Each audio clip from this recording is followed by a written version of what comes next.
intermission where we do a march over to the other side of the park. Here you are at a freedom rally. Have you been to lots of freedom rallies? This is my 7th. Your 7th? Yeah. Oh, okay. I want to ask you, tell me what freedom means to you. How do you feel that our freedoms have been taken away? Well, seeing people lose their jobs over their pro-choice of taking a vaccine and not taking a vaccine, I don't see that being free in this country. I don't see mandates being a good thing for any of us. It's holding people down and making people lose their jobs, and I don't agree with that.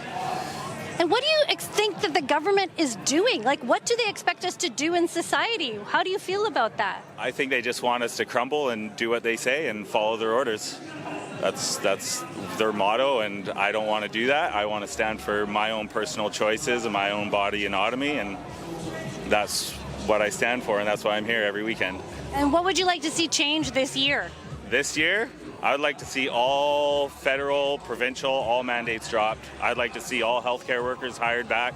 Everybody who's lost their jobs, everybody needs to get their jobs back or be compensated for everything they've been put through. Like I said, it could be a school board. It could be a board of a provincial. Now, Jack, I know that you've been an activist for a very long time, like pre-COVID. Give me a little info about that. Pre-COVID, what were you feeling about activism? Well, I think in Canada there was a lot to be concerned about politically.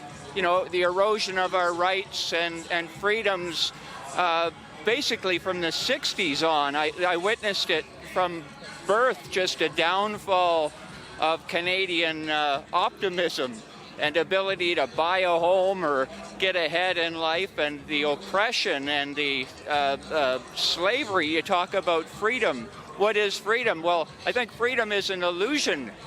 It's an illusion because we've been nothing but free in Canada for a long time. And as a father of 4 children, I've seen the problems in the courts surrounding the paternal freedoms and the elimination of that. And we fought that through Fathers for Justice I was involved with early on. It's been tougher and tougher to make ends meet for a long time in Canada. Overtaxed, the work has been diminishing over time because of the fear surrounding COVID. It's had a direct impact on small business. It's had a direct impact on small children that are forced to go to school in masks and be suffocated.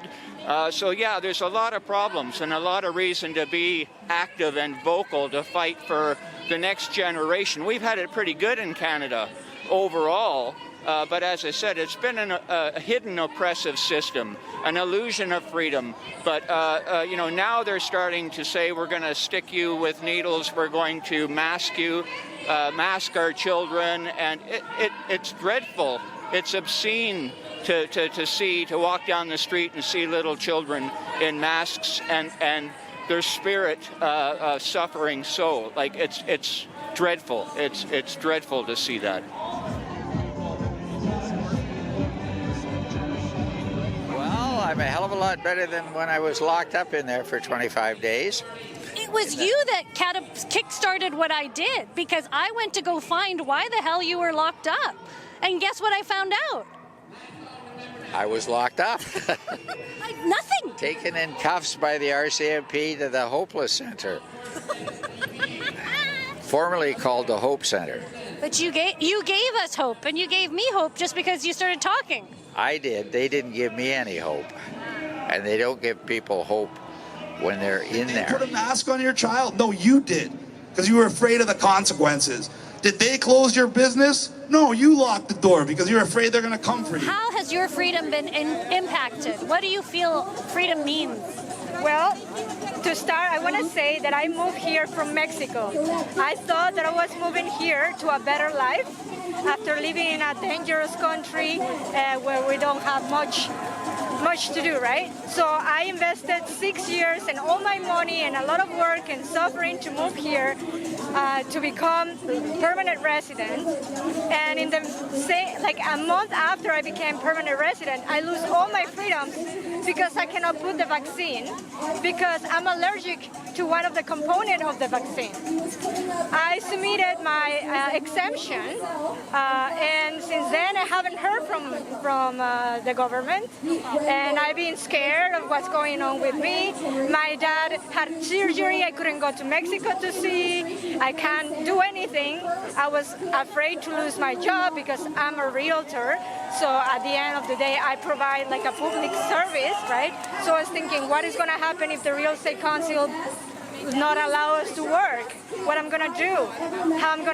I cannot even leave the country. So now you're in a waiting game, and your life is what? Because honestly, I don't feel like anything is getting better. And I have friends that have completely cut me out of their life because there's not even tolerance, right, anymore. There is no tolerance, there is no love, there is no, okay, I disagree with you, that's it, we're still friends. It's nothing like that anymore, right? I've been feeling very alone lately, and I'm alone here in this country with no family, and I cannot even travel. I don't know if I'm gonna lose my job, all these things. So It's awful. It's horrible. It's not society. It's not civilized, is it? Exactly. And all this hate, all these people throwing hate at each other, it's just, It's wrong. Yeah. Well, I hope that things will get better. I hope that we can fight enough so that things will get better for you. And I want things to get better. Yeah, it's wrong. I want you to know that you're not wrong. That these are your rights. Yeah, exactly. And thank you for sharing your story. No, thank you for fighting the media because I'm so tired. There is like a brainwash over and over and over and over again and promotes hate. All the people that believe that we are crazy, lunatics, conspiracy theorists, and the reality is we just want to be safe and say, well, I don't feel comfortable, or I don't want to have it, or whatever. Why you cannot respect me? Why you cannot just be tolerant?